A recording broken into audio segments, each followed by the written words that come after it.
For many Bay Area businesses, next week is going to be the first full week with most employees working from home. You've got school closures, so parents are going to be juggling getting work done, keeping an eye on their kids. Joining us now to talk about how we can all stay productive in this environment, global HR and talent guru, it says, Steve Cadigan. Did you write that yourself or the intro? No.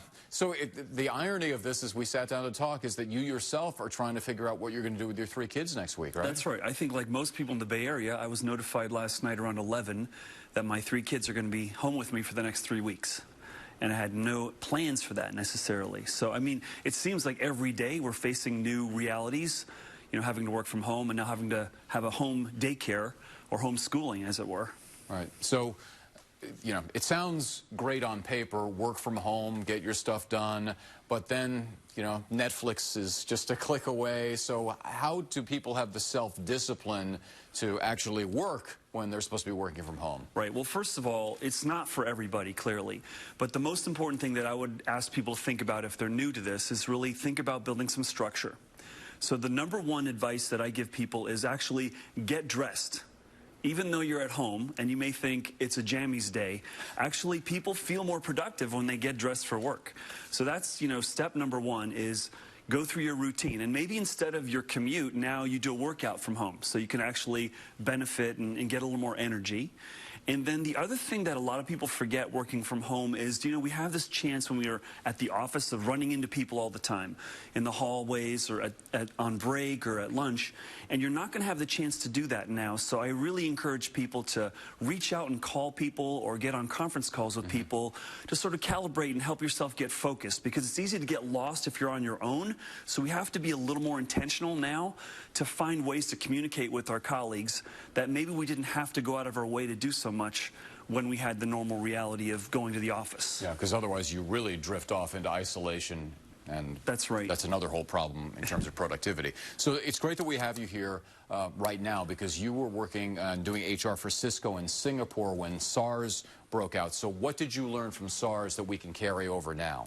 You know, probably the biggest thing is that we're really dealing with 2 issues right now. We're dealing with coronavirus and we're dealing with panic.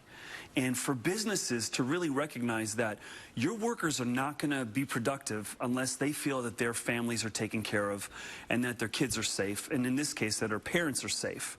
And so, you know, what I think really a lot of organizations should do and professionals should do is just check in with your coworkers and check in with your employees first on a personal level before you get to the work stuff, you know. And that's one thing when I was in Singapore, I mean, it was crazy to someone would cough and everyone would stand up and say, who was that and why are you here? And it wasn't nearly as bad then as it was now, but you just don't know. And working in this arena of uncertainty around what's happening can cause people to be very fearful, right? Yeah, clearly. So before all this unfolded with coronavirus, we've had people talking about, okay, what's the workplace of the future 10, 20, 30 years from now, with cities getting more and more congested? And is this sort of kind of a tryout for work at home on a large scale? Will this be the new normal even after we get past coronavirus, do you think? Well, you know, having worked in the Bay Area probably for last 30 years or so, I think tech companies in general are a bit ahead of the curve in terms of we've felt the squeeze in terms of there's not enough talent here. So organizations have had to learn how do you grow a team and operate a business with people in different locations. So I think most technology companies have already had a little bit of muscle memory built. If you haven't been doing this a lot, I think it is going to be new and it's going to be challenging. I do think it'll be more and more the norm, but not just because of virus, just because of the access to talent. You know, and organizations are having to go beyond the Bay Area because of the affordability of housing being what it is. And so organizations are having, I think the last 10, 15 years are starting to learn how to do this more effectively. So this is not completely an unknown area. I think organizations are slowly learning, and the technology's there.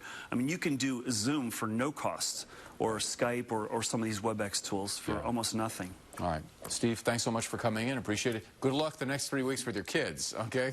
You're the expert, though. I'm going to need it. You got to handle this, all right? All right. We'll be right back.